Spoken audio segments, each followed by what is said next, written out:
പഹൽഗാം ഭീകരാക്രമണം നടത്തിയ the residence ഫ്രണ്ടിനെ ആഗോള ഭീകര സംഘടനയായി പ്രഖ്യാപിച്ച് അമേരിക്ക.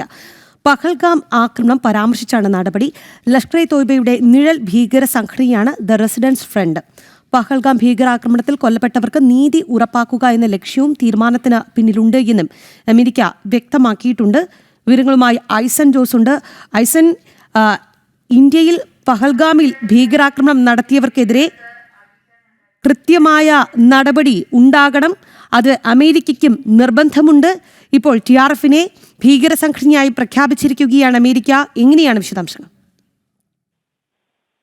തീർച്ചയായും രാഖി, ദി റെസിസ്റ്റൻസ് ഫ്രണ്ട് എന്ന് പറയുന്ന സംവിധാനത്തെ, ദി റെസിസ്റ്റൻസ് ഫ്രണ്ട് എന്ന് പറയുന്ന ലഷ്കർ ഇ തോയ്ബയുടെ പ്രോക്സിയായി പ്രവർത്തിക്കുന്ന സംഘടനയെ കൃത്യമായും ഭീകര സംഘടന, ആഗോള ഭീകര സംഘടനയായി പ്രഖ്യാപിച്ചിരിക്കുകയാണ് അമേരിക്ക. ഇതിന് പിന്നിലുണ്ടായ കാരണം, ഈ ആക്രമണ സ്വഭാവമുള്ള ഈ സംഘടനയെ ഇങ്ങനെ ഭീകര സംഘടനയായി പ്രഖ്യാപിക്കാനുള്ള കാരണം കൃത്യമായും പഹൽഗാം ആക്രമണവും 26 പേർ കൊല്ലപ്പെട്ട ഒരു സാഹചര്യവും തന്നെയാണെന്ന് കൃത്യമായി പരാമർശിച്ചുകൊണ്ട് തന്നെയാണ് ഇപ്പോൾ അമേരിക്കയുടെ ഭാഗത്തു നിന്ന് ഈ നിലപാട് ഉണ്ടായിരിക്കുന്നത്. നേരത്തെ നമുക്കറിയാമായിരുന്നു, ലഷ്കർ ഇ തോയ്ബ ഉൾപ്പെടെയുള്ള സംവിധാനങ്ങളെ ആഗോള ഭീകര സംഘടനയായി അല്ലെങ്കിൽ ഒരു വിദേശ ഭീകര സംഘടനയായി അമേരിക്ക പ്രഖ്യാപിക്കുകയും ചെയ്തിരുന്നു. അത്തരത്തിൽ അമേരിക്ക പ്രഖ്യാപിച്ചത് നിലനിൽക്കുന്ന ഒരു സാഹചര്യത്തിൽ തന്നെയാണ് അവരുടെ പ്രോക്സിയായി അല്ലെങ്കിൽ അവർക്ക് വേണ്ടി നിഴൽയുദ്ധം നടത്തുന്ന വിഭാഗമായി മാറി പ്രവർത്തിക്കുന്ന ഈ സംവിധാനത്തിനെതിരെ കടുത്ത നടപടികളുമായി ഇപ്പോൾ അമേരിക്ക രംഗത്തെത്തിയിരിക്കുന്നത്.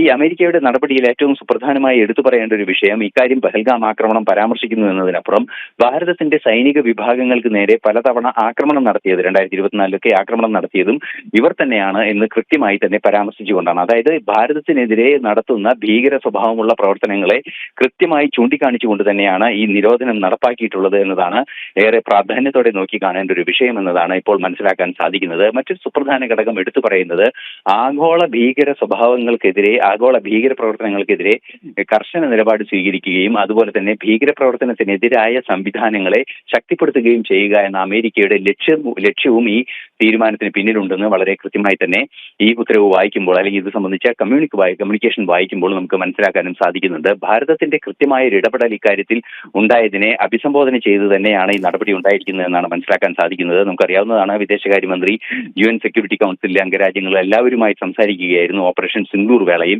ഓപ്പറേഷൻ സിന്ദൂർ നടക്കുമ്പോൾ അദ്ദേഹത്തിന്റെ ഓപ്പറേഷൻ നടന്നത് ഈ രീതിയിലായിരുന്നു. അത്തരത്തിലുള്ള സംഭവങ്ങളെല്ലാം തന്നെ കർക്കശമായി നടന്നുകൊണ്ടിരുന്ന ഒരു പശ്ചാത്തലവും ശശി തരൂർ ഉൾപ്പെടെയുള്ളവർ നടത്തിയ യാത്രകളും എല്ലാം തന്നെ ഇതിന് പിന്നിൽ കൃത്യമായ ഒരു കാരണമായി മനസ്സിലാക്കാൻ സാധിക്കുന്നുണ്ട്. തീർച്ചയായും നമുക്ക് മനസ്സിലാക്കാൻ സാധിക്കുന്നത്, ഭീകരവിരുദ്ധ നിലപാടുകൾ കൃത്യമായി പാലിക്കുന്നതിൽ ഇന്ത്യയോടൊപ്പം അമേരിക്ക നിൽക്കുന്നു. ലോകരാഷ്ട്രങ്ങൾ ഭാരതത്തോടൊപ്പം ചേരുന്നു എന്ന് തന്നെയാണ് ഇതിൽ നിന്നും മനസ്സിലാക്കാൻ സാധിക്കുന്നത്. നേരത്തെ ചൈനയുടെ ഭാഗത്തു നിന്നുണ്ടായ നടപടി ഉൾപ്പെടെ ഇതോടൊപ്പം ചേർത്ത് വായിക്കേണ്ടതാണ്. ചൈനയുടെ ഭാഗത്തു നിന്നുണ്ടായ നടപടി ആഗോള ലോകത്ത് 74 രാജ്യങ്ങളിലെ പൗരന്മാർക്ക് 30 ദിവസം വിസയില്ലാതെ തങ്ങാനുള്ള അനുമതി നൽകിയ കൂട്ടത്തിൽ ആദ്യം പാകിസ്ഥാൻ ഉണ്ടായിരുന്നു, പിന്നീട് പാകിസ്ഥാൻ ഒഴിവാക്കി. അത്തരത്തിലുള്ള നടപടികളെല്ലാം തന്നെ മനസ്സിലാക്കാൻ സാധിക്കുന്നത് ലോകം ഭീകരവാദത്തിനെതിരെ എന്നാണ്. അതിനനുകൂലമായ നിലപാട് ലോകരാഷ്ട്രങ്ങൾ സ്വീകരിച്ചിരിക്കുന്നു. പ്രത്യേകിച്ച് ഭാരതത്തിനെതിരെ നടന്ന ഈ ആക്രമണത്തെ കൃത്യമായി അമേരിക്ക അഭിസംബോധന ചെയ്തിരിക്കുന്നു. അത് അമേരിക്കയ്ക്ക് സാധ്യമാകുന്ന ഏറ്റവും ശക്തമായ നടപടി ഇക്കാര്യത്തിൽ എടുക്കുകയും ചെയ്തിരിക്കുന്നു എന്നാണ് ഈ നടപടിയിൽ നിന്നും നമ്മൾ വായിച്ചെടുക്കേണ്ടത്. റെസിഡൻസ് ഫ്രണ്ടിനെ ആഗോള ഭീകര സംഘടനയായി പ്രഖ്യാപിച്ചിരിക്കുകയാണ് അമേരിക്ക. പഹൽഗാം ഭീകരാക്രമണത്തിൽ കൊല്ലപ്പെട്ടവർക്ക് നീതി ഉറപ്പാക്കുക എന്ന ലക്ഷ്യവും ഈ തീരുമാനത്തിന് പിന്നിലുണ്ട് എന്നും അമേരിക്ക വ്യക്തമാക്കിയിട്ടുണ്ട്. ഐസൻ ജോസാണ് വിശദാംശങ്ങൾ നൽകിയത്.